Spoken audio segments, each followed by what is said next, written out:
Sekarang semuanya ada di ring penyimpanannya.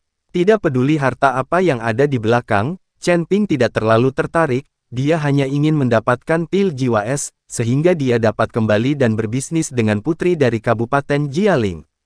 Melihat tidak ada yang berani menentang mereka, 5 elemen Tianxia dan yang lainnya melewati gerbang cahaya satu persatu. Tanda seru. Tapi tepat setelah 5 elemen surgawi iblis memasuki gerbang cahaya, seluruh aula menjadi kacau lagi. Dalam sekejap banyak biksu mulai berkerumun menuju gerbang cahaya. Keluar dari sini. Pada saat ini, beberapa hembusan napas mendorong kembali para pembudidaya yang bergegas menuju gerbang cahaya. Saya melihat banyak murid dari keluarga Ning berbaris di kedua sisi, dan Ning Keichen memimpin Ning Ken perlahan menuju gerbang cahaya.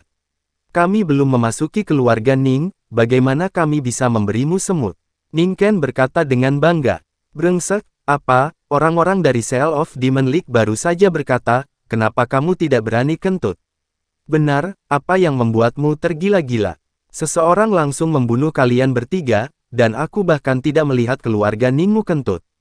Jangan menggertak orang hanya karena terlalu banyak orang, cepat, kami akan membunuhmu bersama. Banyak pembudidaya biasa berteriak pada Ning Ken yang dimarahi. Ning Ken sangat dimarahi sehingga wajahnya memerah, dan dia ingin mengikuti praktisi biasa ini untuk menulis, tetapi dihentikan oleh Ning Keichen. Tetap, tarik melalui gerbang cahaya. Lagi pula, kekuatan dan prestise keluarga Ning mereka tidak sebaik Feng Momeng. Orang-orang ini takut pada Feng Momeng, tetapi mereka belum tentu takut pada keluarga Ning mereka. Jika Anda benar-benar terburu-buru, jika ada pertengkaran saat itu, mungkin siapa yang akan menderita. Mereka datang untuk berburu harta karun, bukan untuk bertarung. Setelah keluarga Ning masuk, Gao Qisheng ingin seseorang mengendalikan Guangmen, lalu mereka masuk lebih dulu, tetapi mereka dihentikan oleh Chen Ping. Tuan Chen, akankah kita masuk terakhir? Gao Qisheng sedikit bingung. Chen Ping takut menyegel Liga Iblis, dan tidak apa-apa jika dia takut pada orang-orang dari keluarga Ning, mengapa dia harus takut pada para pembudidaya biasa ini dan membiarkan mereka masuk lebih dulu? Masuk terakhir belum tentu hal yang buruk. Chen Ping tersenyum ringan. Melihat apa yang dikatakan Chen Ping, Gao Qisheng tidak berani mengatakan apa-apa, dia hanya bisa melihat para pembudidaya biasa itu berkerumun menuju gerbang cahaya. Setelah semua orang melewati gerbang cahaya, Chen Ping memimpin semua orang perlahan. Ketika semua orang keluar dari gerbang cahaya ini, mereka tiba di tanah tandus dalam sekejap. Tanah di sini gundul, tidak ada tumbuhan, dan langit dipenuhi aura warna-warni. Seluruh ruang tampak terdistorsi, membuat orang sangat tidak nyaman untuk tinggal. Ini, tempat apa ini? Apa ini juga ilusi? Melihat pemandangan di depannya, Li Yun berkata dengan heran. Jadi orang tidak tahu apakah mereka dalam kenyataan atau dalam ilusi sekarang. Chen Ping melihat bahwa banyak biksu juga terkejut dengan pemandangan ini, dan mereka meraba-raba ke depan sedikit, karena mereka tidak tahu bahwa pemandangan aneh ini di mana, bahaya apa yang akan terjadi. Bagaimana mungkin ada harta karun di tempat hantu ini? Bagaimana mungkin harta karun itu ada di sini? Bukankah kita ditipu, atau ini adalah tanah harta karun palsu? Gao Qisheng mulai curiga bahwa ini adalah tanah palsu Bao Yi. Terlepas dari apakah itu benar atau tidak, semua orang tidak boleh bertindak enteng, dan jangan meninggalkan tim, selama saya. Kami tetap bersatu untuk memastikan keamanan. Chen Ping memberi tahu semua orang, karena takut semua orang akan lari terburu-buru untuk menemukan harta karun itu.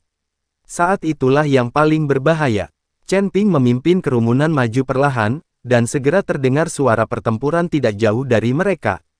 Chen Ping memimpin orang-orang untuk mengikuti suara itu dan menemukan banyak biksu berkelahi seperti orang gila. Dengan pecahan jiwa es, pecahan jiwa es. Pada saat ini, Gao Qisheng berteriak, dan kemudian mereka melihat ada cukup banyak pecahan es di bawah kaki para biksu yang berperang.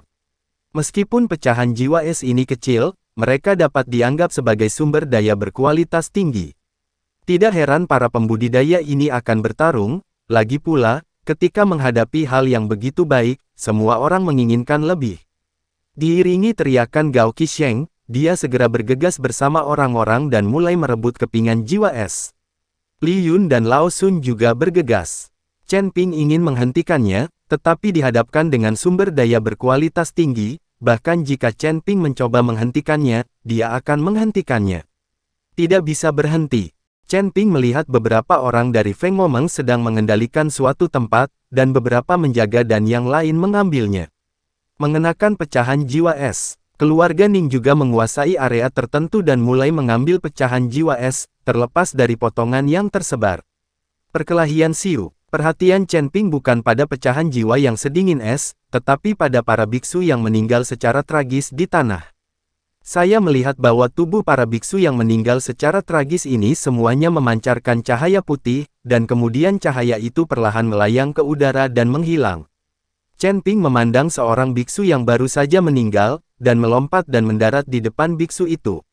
Tepat ketika biksu yang mati itu bersinar dengan cahaya putih redup, Chen Ping tiba-tiba menggenggamnya dengan satu tangan, lalu berdiri diam, formula jantung sedang bekerja, dan kekuatan hisap yang sangat besar benar-benar menyedot cahaya putih itu ke dalam tubuh.